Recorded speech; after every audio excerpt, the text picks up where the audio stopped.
you love movies that are based on a true story? If so, the algorithm has properly sent you our way. Today, Cam and I will be discussing Spoiler Free, a movie made from a documentary of the same name from 6 years ago. Let's dive in.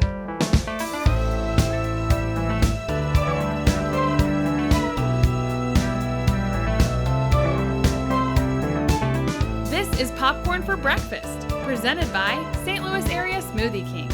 Now, here are your hosts, Cam and Kirk. Thank you for joining us here on Popcorn for Breakfast. We are here to chat spoiler-free about a movie called The Last Breath. I think I already messed up. It's not called The Last Breath. Drop the. It's cleaner. Yes, that's right. Just like I love quoting Social Network. And I only use that quote ever. There's nothing else in there. And then, sorry, my Prada's at the cleaners. I do that one sometimes too. It's a great one. It's a good line.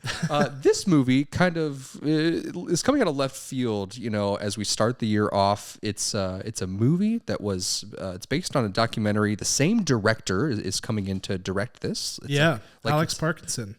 It's like it's his baby. He's like, no, listen, I was there for the documentary. I'm going to direct the fictionalized version of this. Yeah, it's interesting too because this is his first scripted feature ever. So he's directed a lot of films, a lot of feature-length films at that. All of them documentaries though, up until this point. So I guess at some point, some studio head saw this documentary, the 2019 documentary, which was very good, by the way. I really enjoyed it. Yes.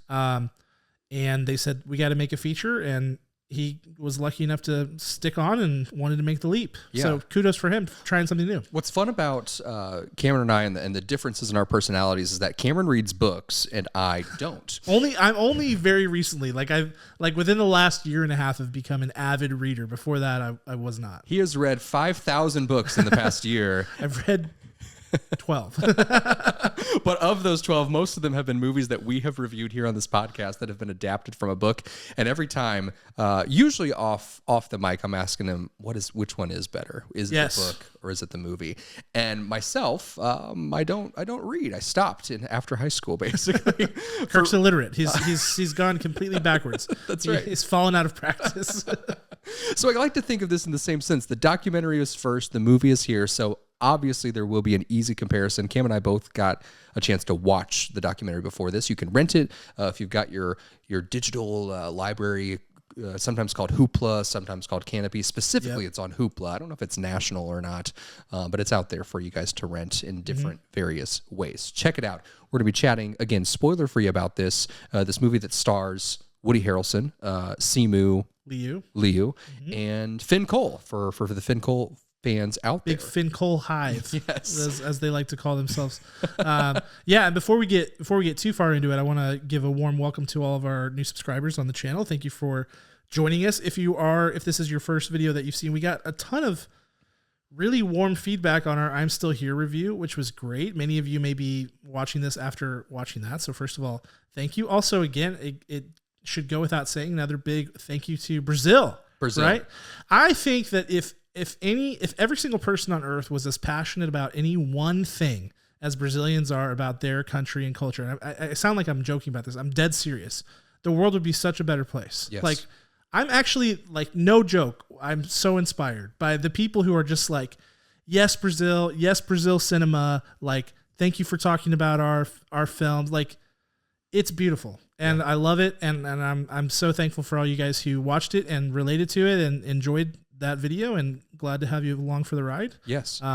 It's the best. Yes, I'm Still Here, our most watched video to date, the fastest rate of being watched, liked, commented on. I mean, I really do think Brazil is an oasis. I agree, and I literally have been made, I am now a lifelong fan of Brazilian cinema from this day forward. And that's, they're on the come up, I feel like. Yes. Brazilian cinema is definitely on the come up. They made what I think is one of the greatest movies ever made, City of God. And I'm Still Here is now out, nominated for Best Picture, probably going to win Best International Feature at the Oscars. I hope so. So, Brazil's on the come up, and I'm going to be there all the way, rooting them on, because what a great community. Absolutely. So thank you, all of our Brazilian family and relatives. We're going to come there one day. We don't have any money to do it yet, but if you know of anyone who would like to fund there were some people in the comments that might let us stay at their house, honestly. Like these people are so nice. It blows my mind. And we will come. Like literally send the email. The email is contact@popcorn4breakfast.com, right? Yep. We just changed our email. That's why I'm so delusional here. contact@popcorn4breakfast.com. Send us an email. Send us airplane tickets, whatever. Send us a boat. I don't know. I don't know how to get to Brazil, but I will. It'll be a long trip, but we can make it happen. So let's talk spoiler free about Last Breath at this point. A fantastic call out to our team. We're going to chat through all of our categories. We're going to go through. We're going to talk about and the Oscar goes to. That's the best actor in this film, according to us. The other thing is we can't pick who picked the other actor. That's right. It's like a schoolyard pick scenario where once somebody has been chosen, it's off the board. Off the board, unavailable, and not fair sometimes. Cam gets to go first. That's why I'm bitter today. The next one is going to be Scene Stealer. That's Best Supporting Actor, which is someone who like just caught your eye, or they were just superb and almost as good as the person who gets the Oscar Goes To award. The next one up is Showstopper. That's something in the movie, whether it was in a specific scene, a specific sequence, the score, the writing, something caught your eye, and you said, I have to talk about this while we chat about movies, spoiler free. The next one is going to be Director's Shoes. That's where we tear apart this movie limb by limb and say, hey, I could have done this better. And finally, we have groundbreaking news for you. Breaking news. I guess you could have added that in post-production. I've just been handed an exciting news bulletin. Check it out. We used to call our final category Final Thoughts and Score. Very to the point, very wonderful. Very lame, very lame. I think it was my idea, actually, and I'll never forgive myself for it now. Okay. Because Kirk has a better idea, and as soon as he said it, I was like, I had tears in my eyes. I was like, this is beautiful. He texted me it and I didn't even respond because I was speechless. Perfect. Well, I'm glad it had that effect on you.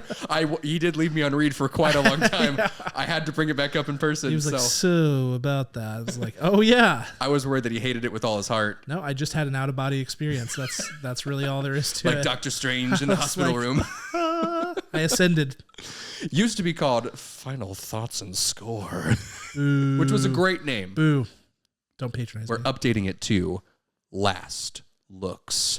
Now, if you know anything about film, or if you don't, who cares? We're happy you're here. We're not going to gatekeep. We're not going to be pretentious, but Last Looks is a very easy term to remember. It's what everyone says on a film set right before the camera, and the director says action. Well, they want to make sure everyone's hair is perfectly placed. Let me see if I can grab your beard. Please don't. That your beard is... It's overgrown. It needs to be trimmed. It's perfectly, it's perfectly groomed, or not, depending on the scene, right? Sometimes you want someone to look completely disheveled. It's what happens right before action is called. Last Looks Action. And so it's going to be where we develop our final thoughts and score and give you our rating out of 10. You said we're going to be not pretentious, which we absolutely will. It reminded me, I was reading a book, speaking of pretentious. And they used the word highfalutin, highfalutin, if that's how it's pronounced. Oh, yeah. Which is a synonym for pretentious. And I was like, and they were saying, we're not going to be highfalutin. And I'm like, but you've done it by using that word. It was silly. By using the not as obvious word. So we're not using that word. I don't even know how to pronounce it, but we're not going to use it. Oh, I love that so much. Well, without further ado, I'm going to let Cam kick us off and kick me in the shins with his choice, because there's not a lot of choices for the best actor here. Cameron, who is and the Oscar goes to? For me, my Oscar is going to Woody Harrelson. And I think that he is the perfect kind of person for a movie like this, because he has such a warm, calming effect in a movie. It's weird to say this because it almost sounds like a criticism, but you know what you're getting whenever Woody Harrelson's in a film. And sometimes that would be a criticism, but with him, it's not. Sometimes that would be a criticism. No. Terrible. Get out of here. Oh, I'm so sorry. I'm going to get the Sandman from the Apollo Theater to hook you around the neck and drag you out of here.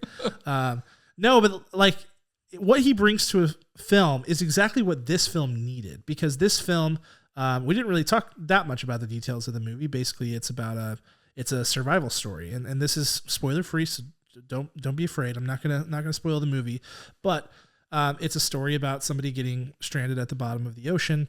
And trying to find a way to survive is basically what it is. Mm-hmm. And what you need in that kind of movie is a Woody Harrelson, is somebody who has a lightness to them. He brings a lot of levity, he brings a lightness, and with it, he also brings a lot of authenticity, because he has this really kind of improvisational tone in the way that he approaches things.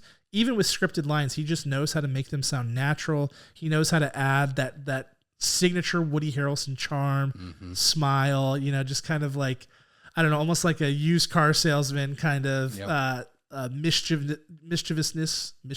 I don't know if that's a word. Mischievousness. See, not pretentious. We don't even know. I don't even know real words. But he's just got the right quality that as soon as you see him, you're like, yep, he needs to be here. He makes it. He just lightens things up, and he really helps it, because you need the balance in a movie like this. You can't just be heavy the whole time, even though it's high stakes. There's somebody's life at risk. We've all seen movies like this before, kind of like man versus the elements kind of situation. Yes. But this is the kind of person you need. And so I think it's a great casting choice. And I will say too, the guy he plays, all the characters in this movie, or all the main three characters who are the saturation divers in the movie, are all using the names of the people, the real life people. So it's not an instance where they like change the people who are involved in the story. And so his character is based on a real person named Duncan Allock. And he's the one character in this movie who actually looks like the guy they cast him as. Yes. Like, very much so. Like, to the point where they must have sought him out to be like, this guy looks like you. We gotta, he's the one where if you look at the two next to each other, you're like, wow, that makes a lot of sense why they cast Woody Harrelson. So having seen the documentary beforehand, that really enhanced the performance too, because it's like, a lot of times with big stars, it can hurt the suspension of disbelief, because you're like, I know that's Woody Harrelson. But in this instance, he really looked like Duncan in real life. And so you're like, yeah, I feel that vibe. I can feel the vibe of that character. So it's a pitch perfect casting decision. He was the savvy vet, that I use that term a lot, on the production. He just brought everything that this movie needed, and he did a great job. He really did. For casting comparison, if you're listening or if you're watching, just to like give you a visual, it's as exact and perfect as Melissa McCarthy as Ursula. It's like, yeah, that makes sense. You're like, yeah, yeah. If you've seen the person, you're like, that works. That translates immediately. So Woody Harrelson, great choice. I think he was the only choice, honestly, for the best actor for this film. If I have to pick someone, and I do, my Oscar goes to Miss or Mrs. Bobby Rainsbury. Yes. She plays the one of the main characters, one of our main three's wife. And while she's not directly in this diving expedition, she has lots of scenes, lots of important scenes, lots of communication. And she plays a character and a real life person called Morag. I forget the nation that they come from specifically. That's Scotland. Scotland, perfect. Yeah. Morag, Morag. It's also the name of the fictional planet where they find. This is what I kept getting hung up on during the movie. The fictional planet where Peter Quill finds the Power Stone in Guardians of the Galaxy. Wow, Morag.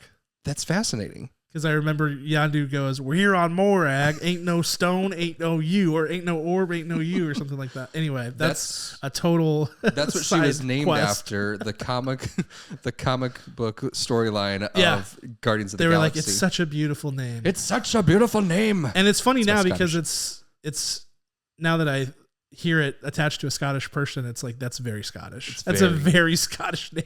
It is. It really is.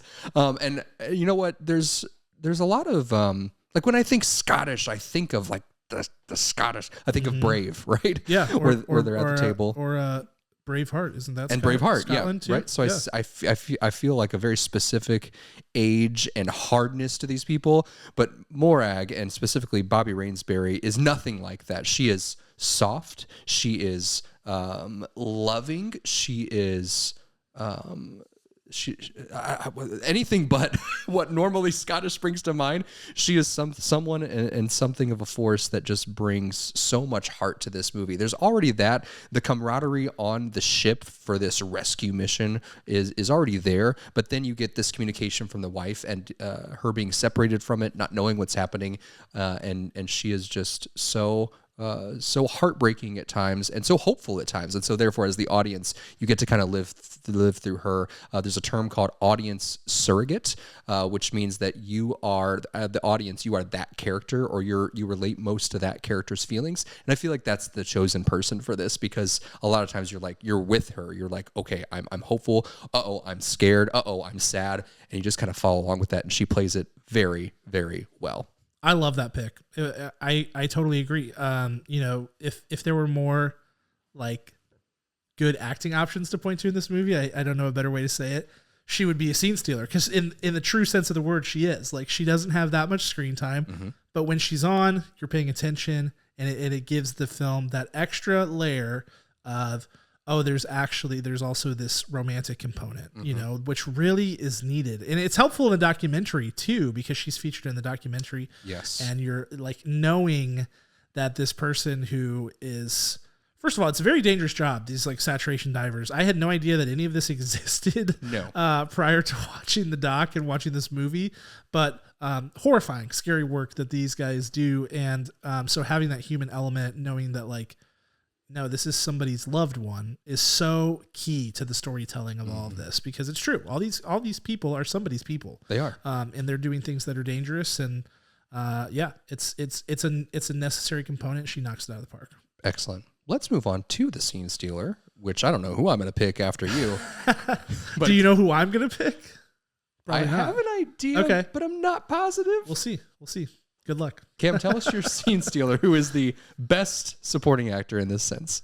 Yeah, for my scene stealer, I'm going with Mark Bonner, who plays Craig, who is the dive supervisor. So the way that this works with saturation diving, again, not an expert. I just learned about it this past week. Welcome to our episode about saturation diving. But even though I just learned about it the past week, I feel like I probably know more about it than 99% of people. So maybe I am an expert by definition. I don't really know. Essentially, the way that this works is you've got, I'm going to destroy this. Here's the org chart. You've got a vessel, right? That's on the sea, like above the water. It's a boat is what it is. Yes. A boat ship. Well, you just went pretty highfalutin there by Hold saying on. Vessel versus boat. Come on now. I'm just trying to use some maritime lingo. And then they're lowering the divers into the sea via a ginormous diving bell that has air in it that they can all live in. It's just a big box. It's a big tin It's just box. a big tin can is what it is, with the hatch underneath. And because of physics, the air stays inside and the water doesn't. I don't know how that works, but it does. They do it in Pirates of the Caribbean too with the boat. They hold it over their head. Anyway, this guy, Craig, is on the ship that's above the water, talking to the people in the bell, making sure everything's okay. So in this movie, you get this sort of divided experience where you've got the people in the bell. There's three of them. It's Philip. I almost said Philip Seymour Hoffman. What in the world? Wow, that was a surprise. He filmed this 30 years ago. Yeah, it's Woody Harrelson, Simu Liu, and Finn Cole. They're in the bell. They're the three people under the water. And then you've got this whole bridge of people operating a giant ship. One of which is Craig, played by Mark Bonner. So that just to give you an idea of what's going on. And so his job is to make sure everything's going okay. Interesting actor, Mark Bonner. First of all, he's a Scottish actor, so fits right in here. And I think they actually shot this off of Scotland too. So I think it's just a whole Scottish ordeal we got going on. Shout out to Scott. We talked about Brazilians who are happier here. We are also now targeting Scottish and Scotland. Now it's your time. Come on, guys. We love you too. Come on down. He's been around the industry for a while. 75 acting credits. The vast majority, though, are television and video games. So as a video game fan myself, I was surprised to learn that he was in the Diablo games. He's been in Assassin's Creed.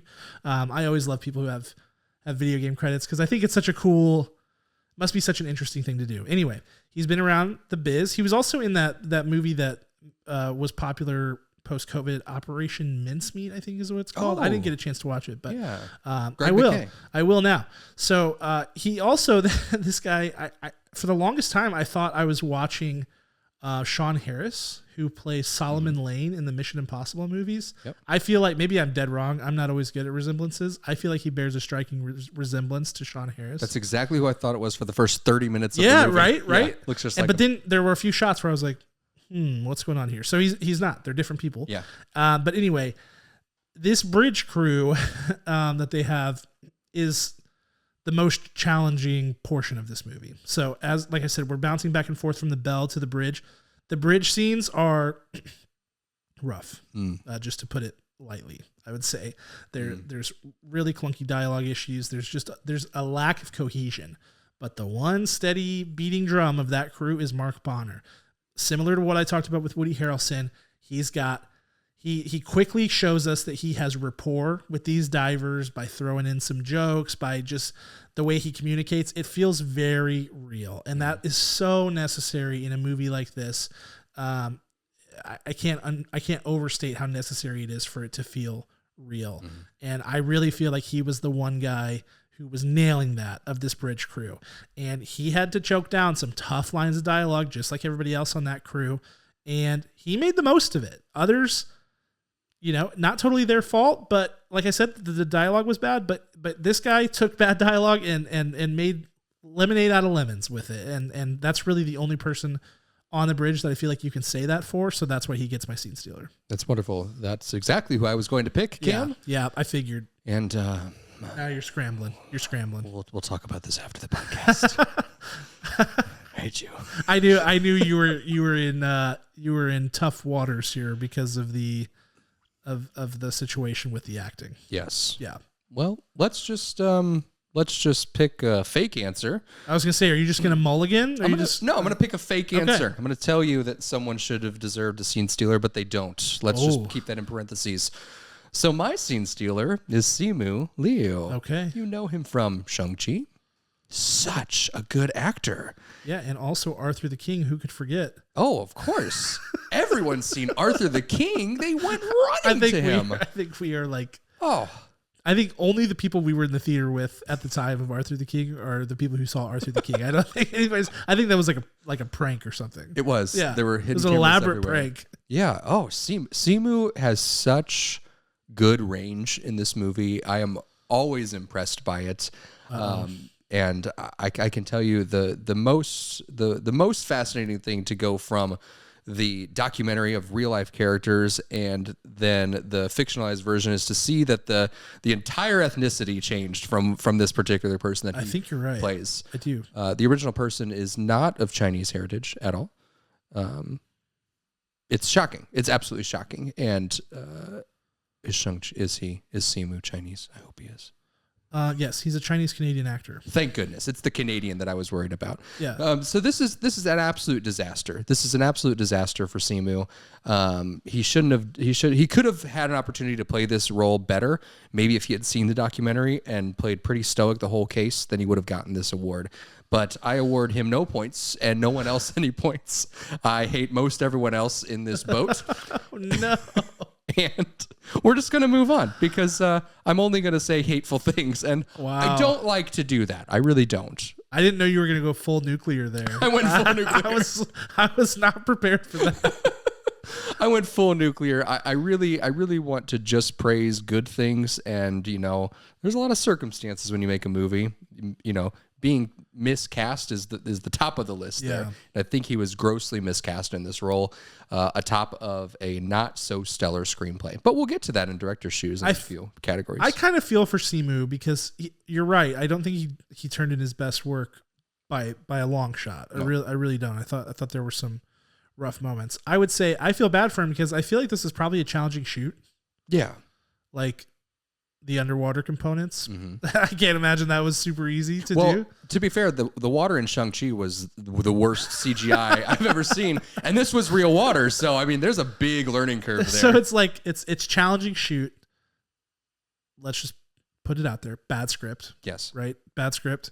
And then you've got a director who's directing their first feature, which, again, experience doesn't always mean like that it's going to be better. You can be green and direct a movie, but I think going from making documentaries to scripted feature, I think is a pretty big leap. And so I do feel like it was not the best situation for Simu, and I feel for him.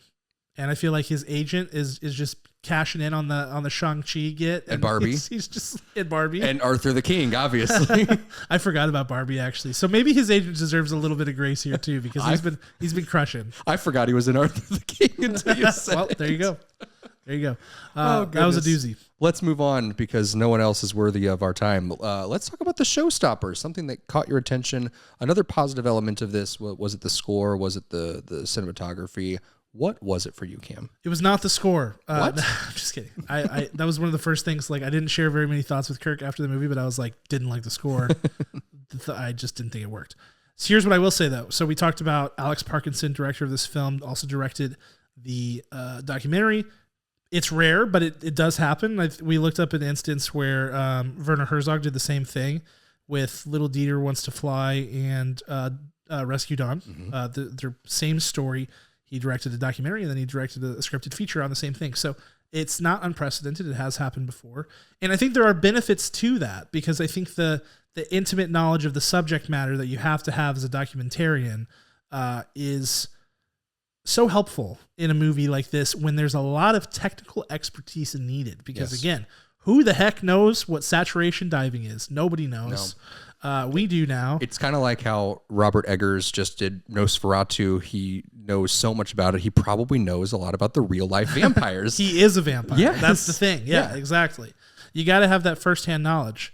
But I do think, like, in all seriousness, I really do feel like having the technical expertise in this area was necessary. And I, for that reason, as many problems as I have with this movie, I don't know who else could have helmed it, because all of the equipment that they show. So first of all, like, they have to decompress in these giant decompression chambers before they go into the They belt. look like septic tanks.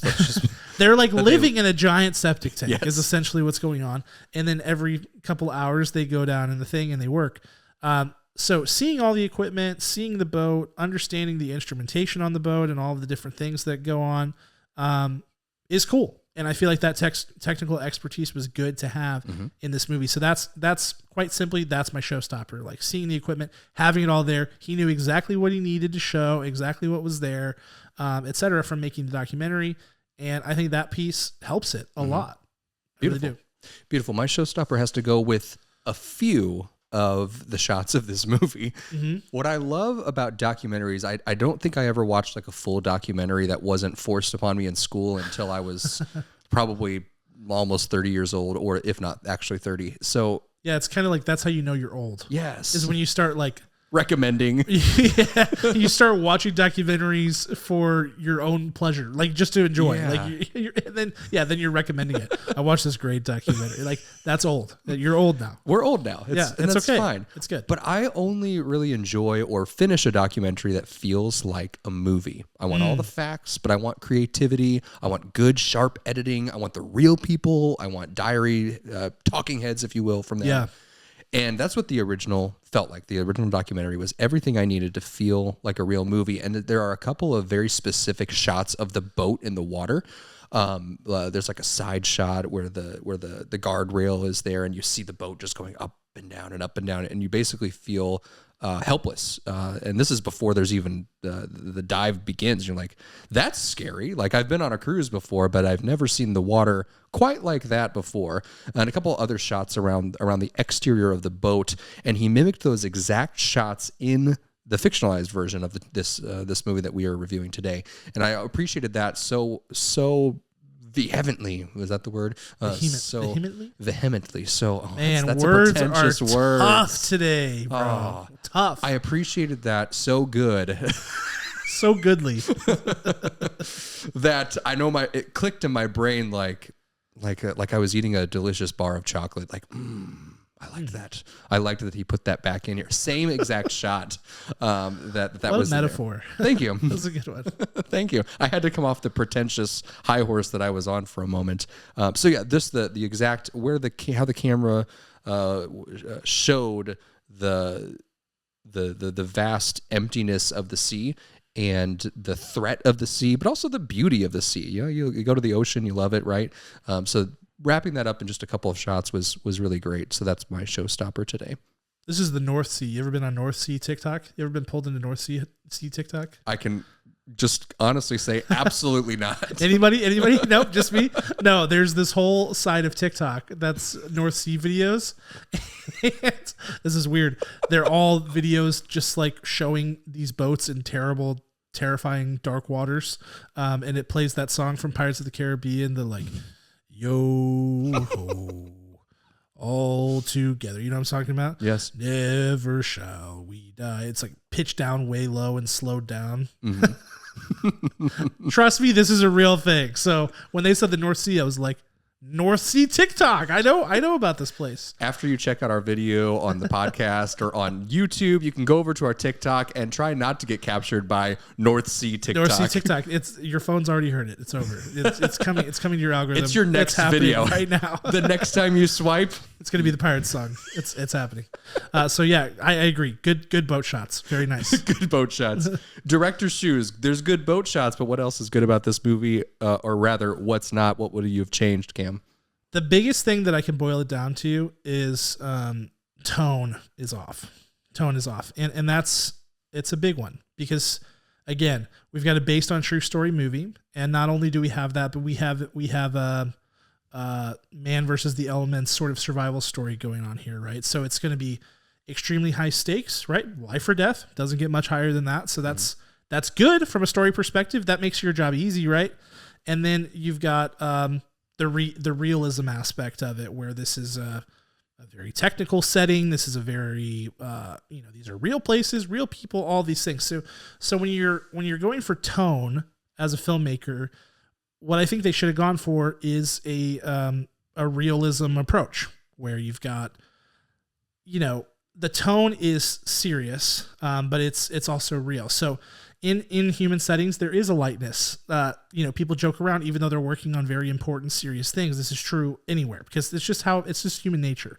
I think this movie could have really benefited, though, from having some people on the bridge who are like actually people who work on boats, and people who know, and even have those people have line reads. Like, it's not unprecedented. We see people do this when they're making movies that are based in realism. To have some people on there. And some of these guys who were delivering line reads, frankly, were no better than a regular dude anyway. So it would have really benefited, I think, from having some people on the bridge who maybe were there or at least know the instrumentation. They know how to talk, because I just think I would have liked to hear some more chatter on the bridge. When you watch the documentary, they're communicating constantly. The whole time, because you have to, right?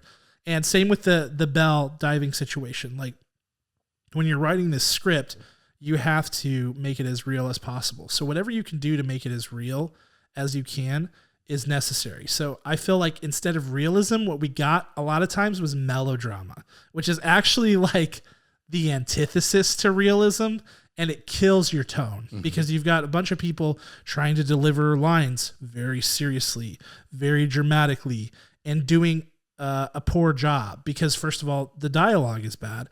But then whenever you've got melodrama on top of this real story, the tone shears, and now you've got something that feels altogether very silly, just very silly. And so that stuff really matters when you're making a story, and this is a story, a real story of what happened, and it's a dang good story too, right? Like, that's why they wanted to make a feature out of it, right? You have to get the tone right, and this tone for this should have been very straightforward: realism. Realism is the tone. That's the style of the movie. We need to make people feel like they are there. And we got melodrama. It's crazy that we got melodrama because it's so different, but that's what a bad script will land you. And I feel bad for Alex Parkinson because it's like probably just rookie mistake. Like you're trying to adapt this thing into a feature, whatever. Script writing is not easy. It's not easy to adapt something to film. No. And I think it just missed the mark because it's not an easy thing to do. So it sucks, but that's kind of where we're at. I just really thought the tone was off. And so they had a really hard time manufacturing like stress, manufacturing feeling, manufacturing emotion, because they're just undercutting it at every turn with bad dialogue and overdramatic line reads. Yeah, this just bad. This should have been over communicated. The different teams over communicating to each other like an Aaron Sorkin movie, where there's so much dialogue, and that would have actually built this tension higher if we just would have had kind of regular lots of communication, and then it levels up. It's like if you think about like chaos. This should be approached the same way a war movie is approached. Yeah. Where you've got subject matter experts on set, sometimes helping write the script. Certainly consulting. You think about things like The Hurt Locker and countless other war movies. There's a movie coming out later this year from Alex Garland and somebody who's an actual Iraq war vet called Warfare. It looks very interesting. And I think that you've got to have somebody on helping you consult from that perspective of like, let's make this thing, like if they're talking all the time on the bridge and it's just constant communication and code words and whatever, I need to hear that. I need to feel that. It needs to feel very real. It needs to feel very alive. So that's how this should have been approached, and it just wasn't. Yeah. I feel, and then like you said about have some real people. Like Sean Baker has done this consistently in each of the movies he's made, where he puts real life people, non-actors, even in lead acting roles in some of his films, to say these people have lived this, and I want to capture that in the best light. Also would have been a great idea to do. And it's not isolated to just Sean Baker, who's of course nominated this year for a Nora, but it's several directors have done it in the history of film. Yeah, and it's a technique that's used to set a realism style to your film. And so the realism is kind of a sub-style of drama. It's, you want to tell a drama, but you want to tell it in a way that's very lifelike without making it a documentary, without making it like actual life. Like you still want it to be fictionalized, but it has to feel more tangible. Excellent choices. My director's shoes.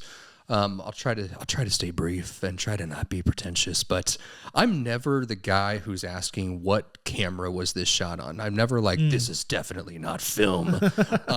But for some reason, it struck me immediately that there was no depth to the visuals of this film, which is ironic because they're diving and there's depth. There is. They go to great depths, and shot on digital just doesn't give you that look. It just doesn't. And I've never, not once, complained or have revered or shouted from the rooftops, I'm so glad they used 35 millimeter or 70 millimeter. No. This should not have been shot on digital in any way, shape, or form. It just flattens the entire thing. And what I mean by flattens, it means is if we're trying to get into realism, you never feel like you're anywhere near this danger, like you're anywhere near relating to these people. And that's just really, really sad because it is a good story. And then also for the director's shoes, I want to call out that the director could have shot for shot 90% of this translated the documentary to the film, 90%. And that would have made this film just soar above so many other poor entries that we've already received here in 2025. So those things really grinded my gears. You're exactly right on the camera stuff. It looks like network TV show, which again, melodrama. It just gives it more of that feel. And yeah, why are we not using more of the actual footage? Especially since we're underwater, you can't always see faces anyway. You could have used the actual footage in a lot of cases, and it would have given it that grittier feel that I think this thing really needed. Yes. Well, if you're still with us, thank you. Thank you for getting all the way to the end. We're breaking it down, baby. Where we reveal our scores. That's right. The new category name, rebranded, just for you today here, Brazil and Scotland, and anyone else who's listening. We love you all, whoever's listening and watching. Again, let's get into Last Looks and talk about our final thoughts and score. Oh, I said the old name with the new title. It's all right. We'll get there. My Last Looks is I don't have anything more to say. I feel like I've said my piece and then some on this movie. It really is. It's a good story that was failed by the script and failed by, sadly, and I hate to even put it this way, just some kind of rookie mistakes here. I think there could have been a keener eye put toward performance, a keener eye put toward the script, a keener eye put toward the style of the film. And I mean, I'm not saying that I'm going to go out and direct the movie. Directing movies is extremely hard. I think Alex Parkinson is a very talented guy. His documentaries seem very good, and he'll learn from this, and it'll be great. But for my money, it's just it fails. And to be honest, bad script kills a movie 9 times out of 10. I mean, 10 times out of 10. You just, if you're starting from a bad script, you are dead in the water. Just like, I'm just kidding. But I was so locked in that I didn't even catch the double entendre. I was like, yeah, that's absolutely correct. I need help. Anyway, bad script kills your movie, and so this thing was dead on arrival. Yeah. Pre-shoot, as soon as the script is bad, it's over, and this was over for that reason alone. So for me, it's a 3.7 out of 10. 3.7 out of 10 for Cam. I'm repeating that so I can document this later easily. So let's talk about my last looks. I was very hopeful because, again, I don't like documentaries very much. I was very excited to see this, like I had my own little hidden gem. You ever seen a movie and you're like, oh my goodness, I'm going to recommend this to everyone? Yes. That documentary I will recommend to a lot of people, but I will say don't ever watch this fictionalized version after it by the same director. It's such a fumble that I don't even know how the studio said, yes, let's wide release this.